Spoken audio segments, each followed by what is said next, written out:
जो सबसे बड़ी और प्रमुख खबर जिससे हमने बुलेटिन की शुरुआत की थी वो थी मोदी सरकार के कैबिनेट के फैसले। और मोदी सरकार के कैबिनेट के फैसले के तहत आज किसानों को, अन्नदाताओं को मदद पहुंचाने के लिए पीएम प्रणाम योजना की शुरुआत की गई। ये बेहद महत्वपूर्ण है। क्या है ये योजना, कैसे किसानों के लिए अपने आप में एक बदलाव लेकर आएगी, इस विषय पर बात करने के लिए बहुत ही खास मेहमान इस वक्त एक्सक्लूसिवली हमारे साथ जुड़े हुए हैं। केंद्रीय मंत्री मनसुख मांडविया जी, जो कि केंद्रीय रसायन एवं उर्वरक मामलों का मंत्रालय संभालते हैं। सर, बहुत स्वागत है हमारे साथ जुड़ने के लिए, धन्यवाद अपना समय देने के लिए। पहला सवाल यही, क्योंकि पीएम प्रणाम के लिहाज से आज एक बड़ी शुरुआत हुई है, क्या ये योजना है और किस प्रकार से इसका एक पूरा खाका खींचा गया और इसकी जरूरत क्यों महसूस की गई, उसके बारे में सर बताइए थोड़ा। आज प्रधानमंत्री जी ने 3,70,00,000 करोड़ का तोहफा 3 साल के लिए एक विशेष पैकेज के रूप में देश के किसानों को दिया है। और उसका 4 कंपोनेंट है। एक, जो भारत सरकार अभी यूरिया में सब्सिडी दे रही है, वो 2025 तक एक्सटेंड कर दिया है और उसके लिए 3,68,000 करोड़ रुपीस का प्रावधान किया गया है। दूसरा है पीएम प्रणाम। पीएम प्रणाम योजना क्या है? जो प्रधानमंत्री जी की सोच है और वर्तमान समय में हम देख रहे हैं कि देश में केमिकल फर्टिलाइजर का प्रयोग बढ़ रहा है और केमिकल्स फर्टिलाइजर का कंजप्शन बढ़ रहा है, सॉइल बिगड़ रही है, धरती माता बिगड़ रही है, उसको बचाना हमारी जिम्मेवारी है। केमिकल फर्टिलाइजर कम करके हम अल्टरनेट फर्टिलाइजर का उपयोग करें, लेकिन करे कौन? एक सामूहिक प्रयास के तौर पर राज्य सरकार, केंद्र सरकार, सब लोग साथ में मिलके यूरिया, डीएपी, जो भी केमिकल्स फर्टिलाइजर है उसको कम करके अल्टरनेट फर्टिलाइजर का उपयोग करने के लिए किसान को प्रोत्साहित करें। तो पीएम प्रणाम योजना उसमें से निकली हुई चीज है। फॉर एग्जाम्पल, आज आप पंजाब देखो तो पंजाब में पिछले 6 साल से प्रोडक्शन कंटिन्यूस कम होता गया, फर्टिलाइजर बढ़ता गया, यानी कि 10% पिछले 5 साल में 10% फर्टिलाइजर का कंजप्शन बढ़ा, 16% उत्पादन कम हुआ। ये बता रहा है कि मिट्टी बिगड़ रही है, उसकी प्रोडक्शन कैपेसिटी कम हो रही है।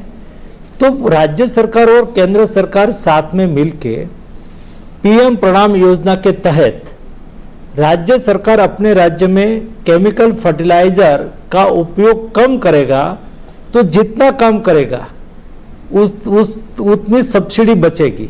तो ये सब्सिडी का 50% पैसा राज्य को अपने विकास के लिए दिया जाएगा। फॉर एग्जाम्पल, गुजरात राज्य है, वो 30 lakh metric ton fertiliser, chemical fertiliser का कंजप्शन कर रहा है और उन्होंने 5 लाख कम किया और 25 लाख केमिकल फर्टिलाइजर का उपयोग किया। तो 5 लाख की 3,000 करोड़ रुपया की सब्सिडी बची, एग्जाम्पल के तौर पे बता रहा हूं। तो 1,500 करोड़ रुपया भारत सरकार राज्य को पास ऑन करेगी। उससे फायदा यह होगा, राज्य सरकार अपने राज्य में केमिकल फर्टिलाइजर का उपयोग कम करने के लिए व्यापक प्रचार प्रसार करेगी, अल्टरनेट फर्टिलाइजर को प्रोत्साहन देगी और भारत सरकार की ओर से जो पैसा मिलेगा उसका और उपयोग अपने राज्य के विकास में भी कर पाएंगे। तो राज्य भी एफर्ट करेंगे, सेंट्रल भी एफर्ट करेंगे, तो केमिकल फर्टिलाइजर का उपयोग कम होगा। ये है पीएम प्रणाम योजना। ये 4 पैकेज में 4 योजना है। पहले जो मैंने बता दिया जी, वो योजना है यूरिया पर सब्सिडी 3 साल के लिए बढ़ाना। पीएम प्रणाम योजना है जिसमें भारत सरकार राज्य केमिकल फर्टिलाइजर का उपयोग कम करे तो उसको 50% पैसा राज्य को मदद करने के लिए, विकास के लिए दे देना।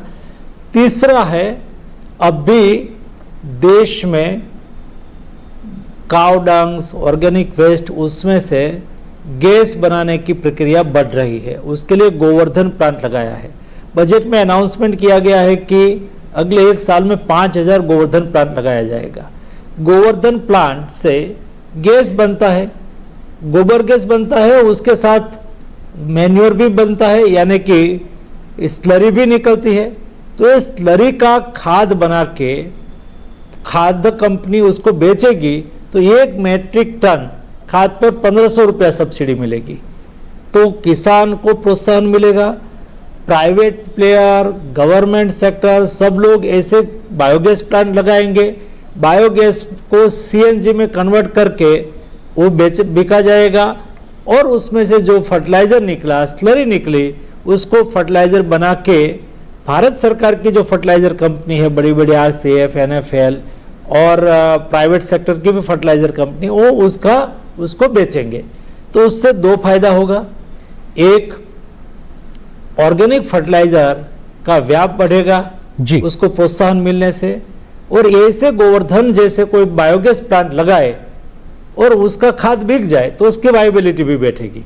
तो ये भी किसान के लिए एक महत्वपूर्ण योजना है। उसके लिए 1451,000 करोड़ रुपए का प्रावधान 3 साल के लिए किया गया है। और चौथी योजना, ये पैकेज का चौथा कंपोनेंट है सल्फर कोटेड यूरिया। देखो, आजादी के 67 साल तक, यानी कि 2014 के पहले केवल यूरिया, डीएपी, एनपीके 3 ही खाद था। अल्टरनेट खाद देश में आता ही नहीं था। प्रधानमंत्री जी ने कहा कि देश में मिट्टी की गुणवत्ता को बचाना है, उत्पादन क्षमता को बढ़ाना है, किसान को कम लागत में ज्यादा उत्पादन आए उसके लिए काम करना है। ये काम करने के लिए केवल यूरिया नहीं, यूरिया का विकल्प क्या हो सकता है? तो नीम कोटिंग यूरिया लाया। नीम कोटिंग यूरिया के बाद नैनो यूरिया आया, जो स्प्रे करने से 1 बैग यूरिया से जो फायदा होता है, इतना ही फायदा एक 500 ml की बोतल से होता है। तो आज बहुत अच्छी तरह से प्रचार प्रसार हो रहा है नैनो यूरिया का। उसके बाद सल्फर कोटिंग यूरिया।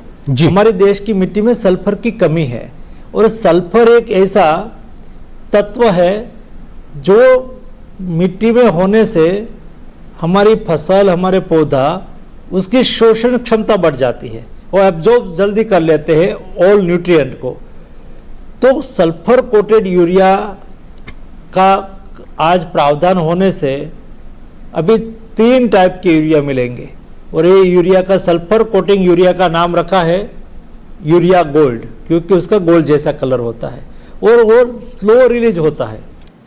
आज आपने डाला हो तो 1 सप्ताह तक वो पौधे को नाइट्रोजन देता रहेगा जी। आप जो जनरल यूरिया डालते हैं, तो ये यूरिया की क्षमता होती है वो केवल 24 घंटे में कहीं उड़ जाता है हवा में, कहीं पानी में जमीन में चला जाता है। केवल उसमें 30% ही पौधा ले सकता है। लेकिन उसके सापेक्ष में जो सल्फर कोटिंग यूरिया है, यानी कि स्लो रिलीज यूरिया है, यूरिया गोल्ड है, ये यूरिया का 78% फसल को फायदा करता है। यानी कि हवा में वो कम उड़ता है, लॉन्ग टाइम में लैंड में रहता है। उसका इसलिए बहुत फायदा है कि धीरे धीरे ये लॉन्ग स्लो रिलीज हो, लॉन्ग टर्म के लिए फायदा करता रहे जी। तो उसका दूसरा फायदा ये होगा कि हम जो अभी यूरिया का उपयोग कर रहे हैं उससे कम उसका उपयोग करना पड़ेगा और रिजल्ट उससे अच्छा आएगा। तो ये 4 कंपोनेंट, 4 योजना का प्रारूप को एक बना के प्रधानमंत्री जी ने 3,70,000 करोड़ का जी 3 साल के लिए किसानों को विशेष पैकेज दिया है। मैं अपेक्षा करता हूं कि विशेष पैकेज का लाभ लेके किसान अपनी उत्पादन बढ़ाएगा, किसान को अपनी मिट्टी, अपने खेत की मिट्टी की रक्षा होगी। केमिकल्स, फर्टिलाइजर का कंजप्शन कम होने से मिट्टी भी बचेगी और उसकी नेगेटिव इम्पैक्ट, कोई भी केमिकल फर्टिलाइजर हो, इंसेक्टिसाइड हो, पेस्टिसाइड हो, उसकी हमारे शरीर पर भी नेगेटिव इफेक्ट आती है, हमारे हेल्थ पर भी नेगेटिव इफेक्ट आती है, क्योंकि मैं हेल्थ मिनिस्टर भी हूं जी। तो उससे भी हमें फायदा होगा। इस उद्देश्य के साथ प्रधानमंत्री जी ने महत्वपूर्ण पैकेज डिक्लेयर किया है जी, और देश के किसान 12 करोड़ किसान उसका लाभ लेंगे। सर, चूंकि आपने 4 कंपोनेंट की बात की और लगभग 4.25 लाख करोड़ रुपए का ये पूरा पैकेज है, तो मैं पहले कंपोनेंट पे आता हूं जिसमें 3,68,000 करोड़ रुपए की अगले 3 साल तक की यूरिया सब्सिडी का जिक्र है।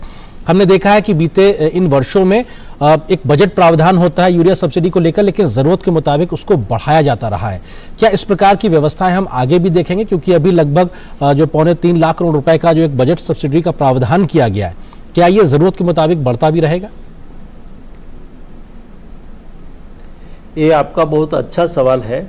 अभी जो हमने 3 साल के लिए 3,68,000 करोड़ का यूरिया सब्सिडी के लिए प्रावधान किया है, आवश्यकता होगी तो हम अवश्य बढ़ाएंगे।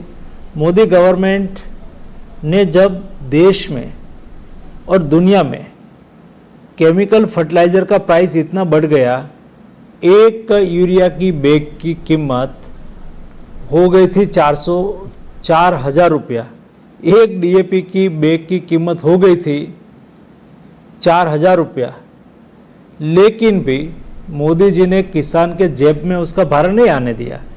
और सब्सिडी थी, लास्ट बजट में अनाउंसमेंट की हुई सब्सिडी 1,50,000 करोड़ थी, लेकिन मोदी जी ने 1 लाख करोड़ सब्सिडी बढ़ा दी और सब्सिडी का खर्च हुआ 2,54,000 करोड़ रुपया। तो उससे मैं क्लेरिफाई करना चाहूँगा कि ये हमने जो अनाउंसमेंट किया है, अभी जो हमने पैकेज में घोषित किया है, आवश्यकता होगी तो और सब्सिडी बढ़ाएंगे और उसमें से बचत होगी तो किसानों के लिए और अन्य फर्टिलाइजर के लिए हम उपयोग करेंगे, यानी कि देश के किसानों को खाद की कमी ना रहे जी। इसलिए जो पहले से प्रारंभिक आयोजन हो जाए, इस उद्देश्य के साथ ये पैकेज में प्रावधान किया गया है। सर, दूसरा कंपोनेंट, क्योंकि आपने कहा कि अल्टरनेट जो खाद है अगर उसका इस्तेमाल होता है तो निश्चित तौर से वो प्रोत्साहन देने के लिहाज से राज्य सरकारों को प्रोत्साहित किया जाएगा, किसानों को प्रोत्साहित किया जाएगा, साथ ही साथ देश की मिट्टी की सेहत ठीक हो सके, इस बात का भी आप जिक्र कर रहे हैं।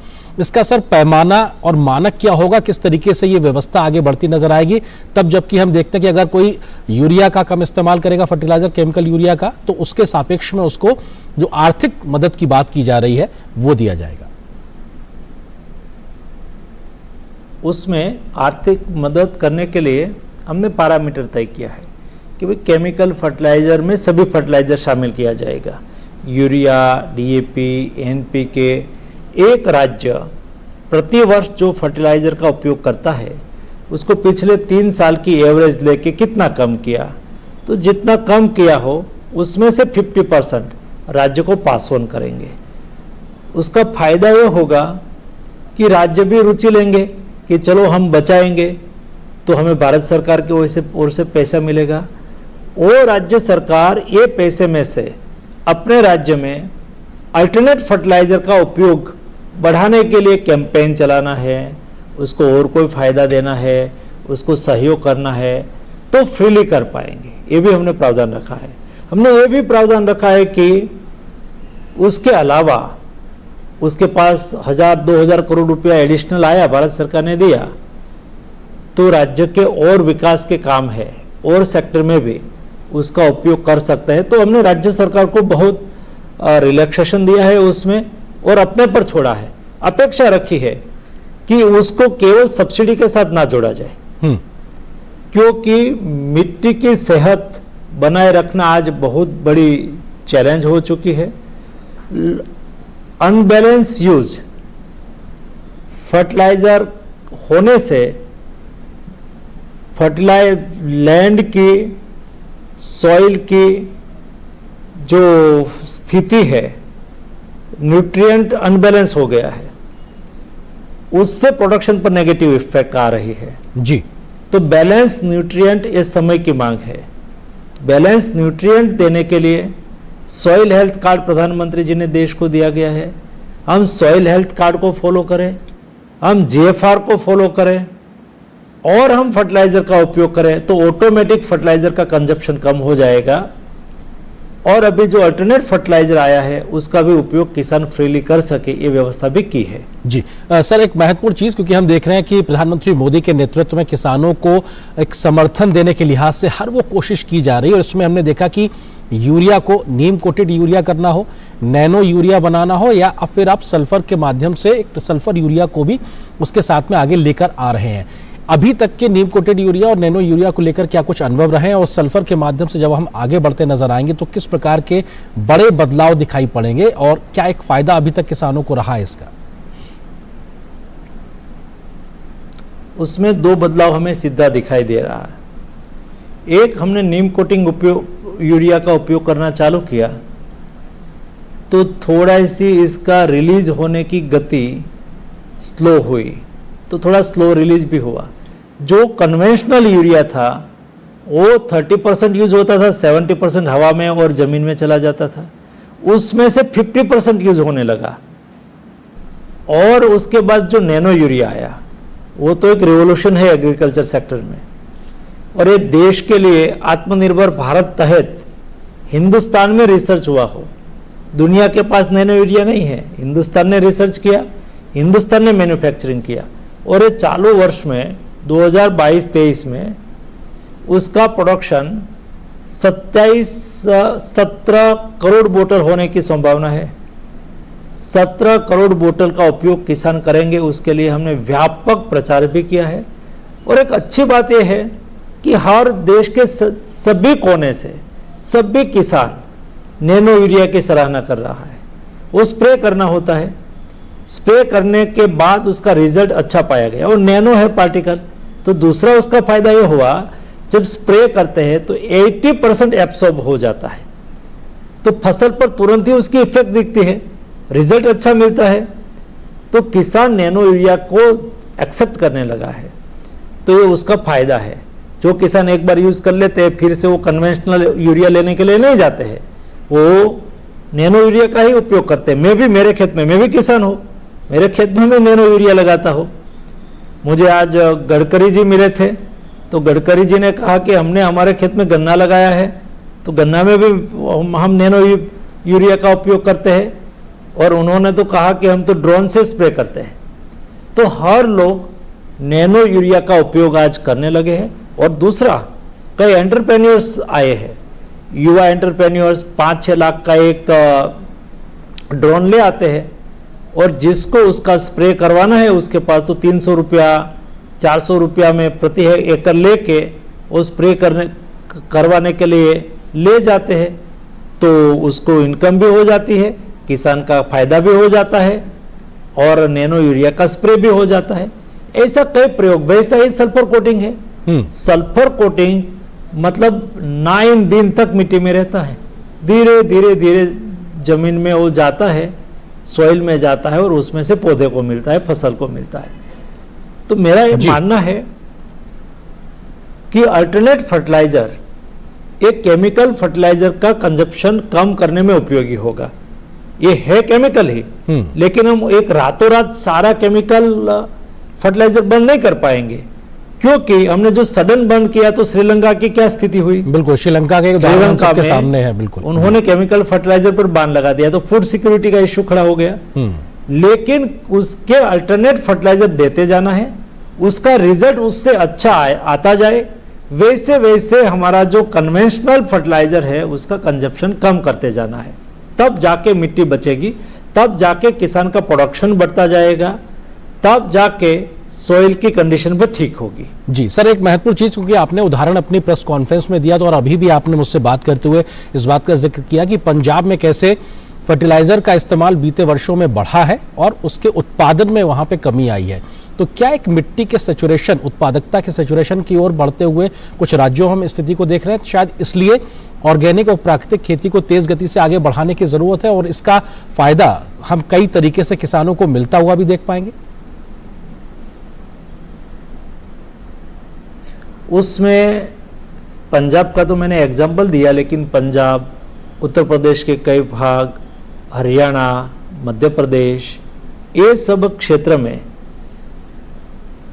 बैलेंस फर्टिलाइजर का यूज नहीं हुआ। एनपीके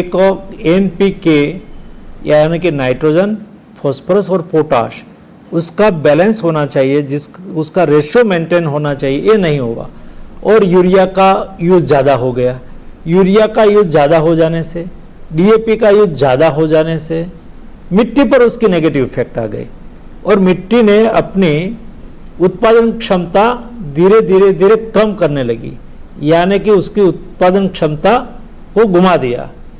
उसका नेगेटिव इफेक्ट ये आया, जो मैंने अभी मेरी शुरुआती बात में कहा, कि 2017-18 में जो प्रोडक्शन था वो प्लस होने के अलावा प्रोडक्शन डाउन हुआ 22-23 में 17%।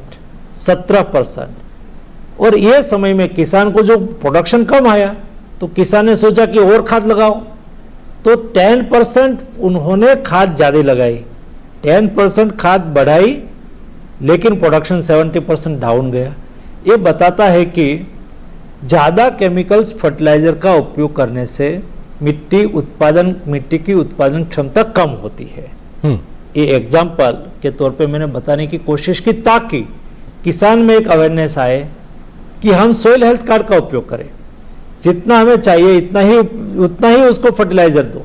कोई मिट्टी में पोटाश होता है तो वहां पोटाश देने की आवश्यकता नहीं होती है, कोई लैंड में फॉस्फोरस रिच होता है तो वहां फॉस्फोरस देने की आवश्यकता नहीं है। कौन से क्रॉप में कौन सा फर्टिलाइजर देना यह भी आवश्यक होता है, उसको भी किसान समझे। और ये सारे विषय के लिए इंफॉर्मेशन देने के लिए हमने 1,28,000 से अधिक किसान समृद्धि केंद्र खोला है। आप हर ब्लॉक में जाओ, प्रधानमंत्री जी के फोटो के साथ किसान समृद्धि केंद्र है।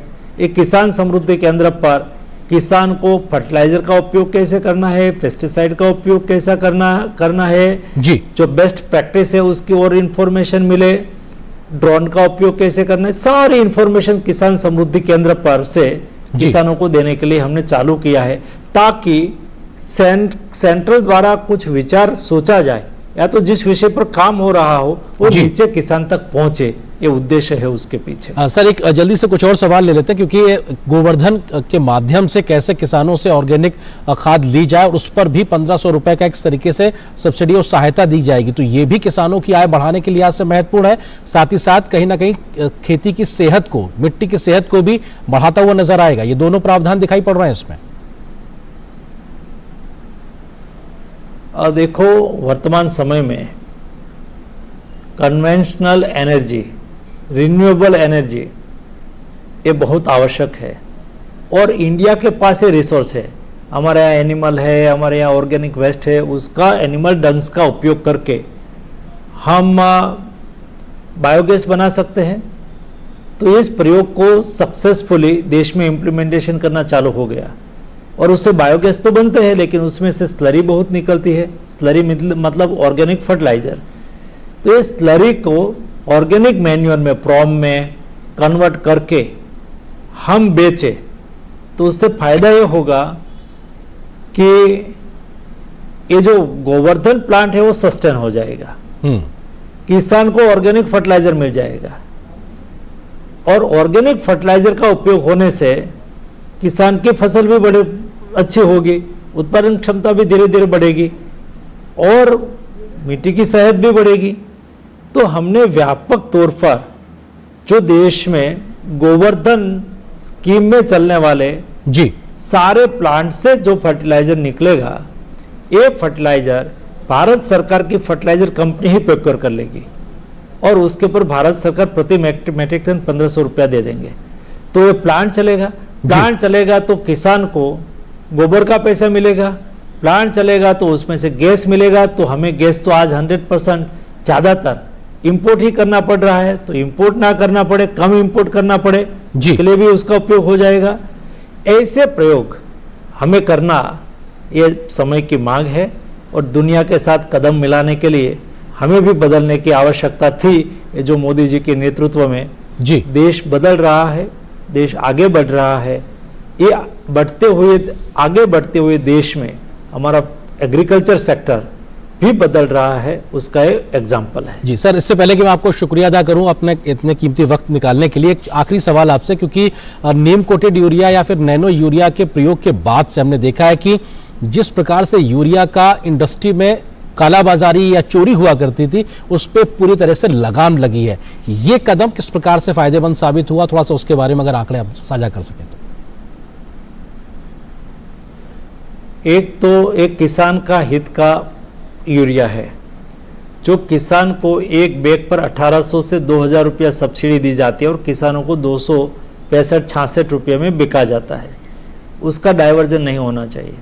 हमने तय किया है कि ऐसे यूरिया का डाइवर्जन कोई भी करेगा, चाहे डिस्ट्रीब्यूटर हो, चाहे इंडस्ट्रीज हो, चाहे आउटलेट वाले हो, सभी के सामने हम कड़ी कार्यवाही करते हैं।